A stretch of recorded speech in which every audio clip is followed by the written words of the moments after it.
In the mornings, it's not the cats who get active first, it's Fiko. With his tiny body, he runs back and forth around the house, and his eyes are always looking for the same thing, the cats. Fiko's story wasn't always this fun. We found him on the street. He was very small and needed help. He was cold, hungry, and alone, and we couldn't just leave him there, so we adopted him. From that day on, both our lives and Fiko's life completely changed. But no one expected Fiko to be this energetic. There are a few cats in the house, and from the very first day he saw them, it was like Fiko made one decision: these are my playmates. But for the cats, the situation was a bit different. At first, they kept their distance from Fiko. After all, he was a creature they weren't used to. But Fiko didn't care at all. From the very first day, he started going up to them. Approaching quietly? Never. He would make himself known by jumping, running, and sometimes even leaping right onto them. The cats, on the other hand, usually had the same reaction. Here you go again. But the interesting thing is, none of them ever hurt him. Sometimes Fiko would jump on a cat's tail. Sometimes he would go up and poke them with his little paws. And sometimes he would literally try to start a game. Whenever one of the cats moved to another spot, Fiko would immediately follow. It was like he had sworn not to leave them alone. Over time, this became the routine of the house. Fiko wakes up in the morning, finds the cats. Throughout the day, he goes to them over and over again. Wherever they go, Fiko goes too. Sometimes the cats run away. Sometimes they ignore him. But Fiko never gives up. For him, it's a game.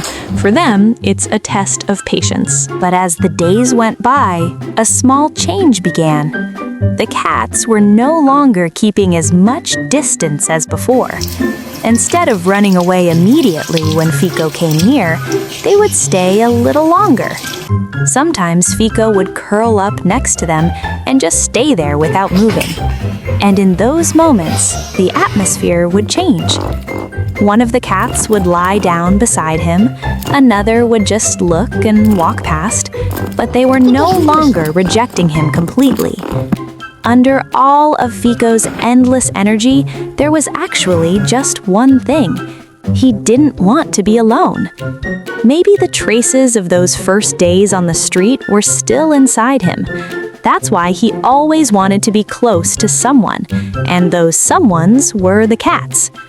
Over time, their relationship became more interesting. Fiko still runs after them, he still doesn't leave them alone, but now it feels like the cats have fully accepted him. Sometimes they sit together, sometimes they doze off in the same spot. And the strangest part? If Fiko isn't around, this time the cats start looking for him. It's like that chaos has now become a part of the home. And one of Fiko's favorite things was riding around in the pocket of my jacket. Funny and just as lovable. Yes, Fiko is still the same Fiko, an energetic, unstoppable little squirrel who constantly wants attention. And the cats are still the same cats, calmer, more distant, but now more patient.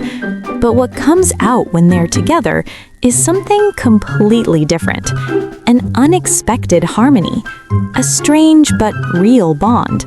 Sometimes, even the most incompatible creatures can learn to live together, and sometimes the persistent one wins. That's exactly what Fiko's story is. A little chaos, a little patience, but in the end, that small bond that forms is worth everything. If you liked Fiko's story, don't forget to like and leave a comment.